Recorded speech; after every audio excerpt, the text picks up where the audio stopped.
Këto janë kushtet skandaloze ku mbahej mishi i pulës në magazinat e subjektit KMY.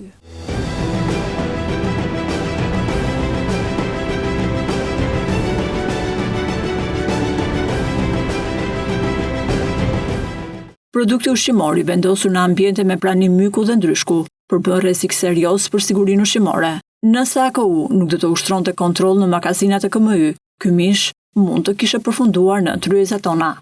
Në lidhje me këtë rast, televizioni Ora News ju drejtua me një kërkesë për informacion Autoritetit Kombëtar të Ushqimit. Ky institucion na bën me dije se subjekti u gjobit 300.000 lekë, ndërkohë që u mor masa e bllokimit të pjesëshëm të aktivitetit. Për shkak të ruajtjes së mishit, në kushte të papërshtatshme higjieno-sanitare në total u bllokuan 738 kg produkt fileto dhe gjoks pule.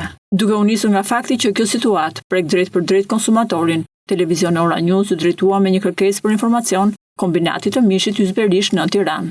Subjektit ju kërkua një përgjigje plot dhe transparente për shkeljet e konstatuara, masat e marra, përgjegjësitë brenda subjektit dhe nëse aktiviteti është rikthyer në standarde të sigurta për konsumatorët. KMY ka vendosur të kyçgojën përballë një çështje që prek drejt për drejt sigurinë ushqimore dhe shëndetin e qytetarëve. Mungesa e një përgjigje zyrtare jo vetëm që dëmton besimin në publik, por rrit edhe pasigurim për standarde që ndiqen në treg. Të heshtë është kur konsumatori pret informacion në lidhje me sigurinë e produkteve që konsumon, thellon dyshimin mbi mënyrën se si trajtohen nga KMY shkeljet që prekin shëndetin e qytetarëve.